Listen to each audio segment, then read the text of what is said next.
committee. And carry the award itself. Which scared me to death. I don't know if you saw that it wobbled. When you see in a second, you'll understand why I was so nervous to do that. I'm certain of this. There's very few things I'm certain of, but I'm certain of this. We're all born with special gifts, each one of us. And so I think back to I feel like I have a choir here, this also makes me nervous. I'm gonna get over all this in a second. We're gonna sing a song for you today. Since my kids were old enough to roll their eyes at me when I gave the dad talks, right? Since they were old enough to roll their eyes, I said, we're all born with special gifts. That thing that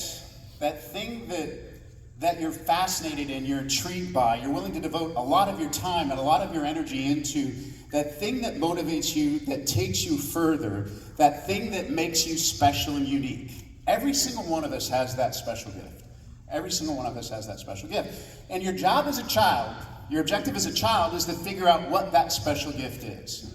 And then when you're an adult, your mission in life becomes applying that special gift to doing great things in this world, right? We all have that special gift, those combination of things that makes us unique, that takes us down a path that is unique to you and has the potential to do something incredible in the world. The interesting thing to me, though, is that very few people sort of play that out all the way to the end. It takes something special in the person to find that special place for them where they make a difference. It takes something special. Could it be grit, as Bruce said earlier? Could it be persistence? Could it be stubbornness? Could it be inspiration? What is it that does it? I'm not sure what that thing is, but I do know this. We all know what it looks like when someone finds that special thing, that thing that they were called to do is the phrase that you often hear. That thing that they were called to do. You know what it looks like, you know what it feels like, because you can sense it when you're watching the game. They're on the court, they're on the field, they're on the course, they're in the theater, they're on the stage, they're in the auditorium. You know that person that found that special thing.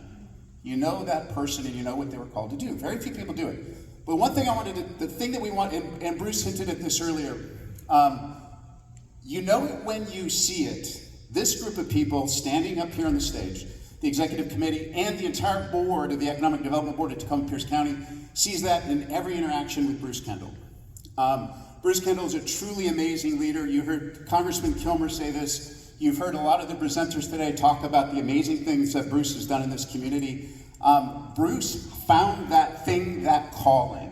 And so today we're standing up here to give Bruce the Lifetime Achievement Award. And I do that with incredible respect and gratitude for everything you do. It's even a little emotional for me. You sense this. He's an amazing man. He's done some amazing things in this community. It's rare to find leaders like this.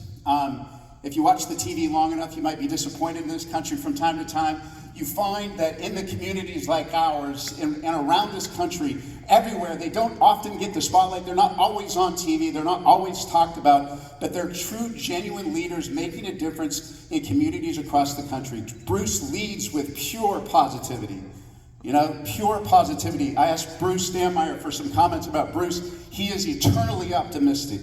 He's collaborative. He walks into every meeting knowing that there's more than one side of the story, there's more than one perspective. He creates a safe place to have those comfortable, uncomfortable, oftentimes, conversations in a comfortable way. He brings people together to work through challenges, to have an honest conversation about how we all might progress. It's truly inspiring.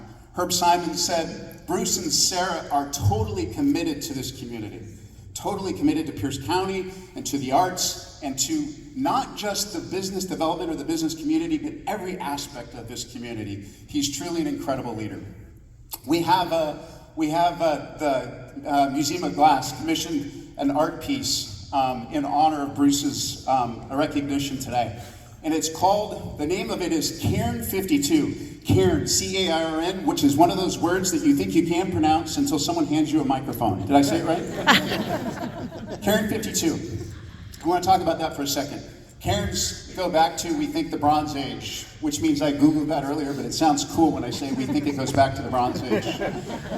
Cairns are, think of them this way, like stacks of stones, like arranged in an artistic way, sort of like a monument. And the appropriateness of this, I think it makes a lot of sense when I read about this. Cairns, they historically were used as markers of paths. They were historically used in this, like I said, it goes back to the Bronze Age, but many communities or many cultures had these markers of paths, markers of safe harbors, monuments for things that show and demonstrate success. Think of this, think on the top of every mountain peak, there's a cairn at the top. People carry a stone up and place it on the top of the stack to commemorate the climbing of the mountain. They're there in memoriam oftentimes. But Cairn 52 seemed appropriate. I want to read what the author wrote. I was expecting a podium. It's no longer here. The author said this: these cairns, born in fire and light, represent accomplishments, knowledge and experience gained, difficulties overcome, sanctuary and guidance for pathways yet to be traveled. I can't think of a finer way to commemorate this incredible 25-year career that Bruce has had with the Economic Development Board, his service to this community, and the amazing things that he's done for us through some of the most challenging times we've seen in history, through multiple financial crises, community crises. He's led with pure positivity. He's taken us to new heights, and he's done some amazing things. Bruce, it is my high honor and privilege on behalf of this wonderful and beautiful, they're a very beautiful group of people, the entire board of directors, the business community, but more importantly, your reach goes far beyond just economic development. It's made this a better place to live and work. Bruce, congratulations. Thank you.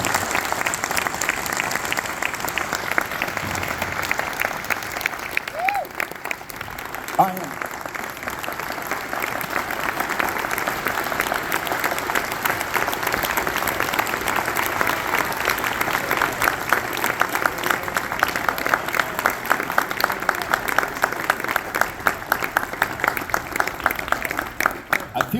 I feel we should reveal this, but I'm a little nervous about that. Can we do that? I don't know that I oriented it appropriately. Can I reveal it? I did not appropriately. And I will not lift it. It is very heavy. It's a beautiful piece, an absolutely beautiful piece. Am I giving you this? Well, I did not know this was happening, and as my staff will tell you, I don't like to come to annual meetings and not know what's going to happen. That's part of that fight thing. We sometimes tussle a little bit, so I'm speechless. I'm honored. It's about you all, and one thought that did come to mind as you were so articulately speaking, Brian, is I remember Betsy Brenner. Some of you may remember Betsy Brenner was the publisher of the News Tribune when I arrived in 1999, and John Folsom, who was with the firm Raleigh, Schwartz & Powell, which is now Brown & Brown. I think there's some Brown & Brown folks in the room, and they offered me this job, and but it was only after I came in second. They had a headhunter, and that person came forward and they brought forward an outstanding candidate. It wasn't me, I didn't know who it was. And so I got the call from the header saying, yeah, you came in second. You should feel really good about yourself. And I said, well, I kind of do. I had a good job somewhere else, but I really wanted to be in Tacoma-Pierce County. And then 6 months later, the headhunter called me back and said, they couldn't cut a deal with the other person. Are you still interested? And I said, I've got leverage. They're desperate. And little did I know, changed our lives. Patrick, my oldest son, is here, and he was entering 7th grade. Stand up, Patrick.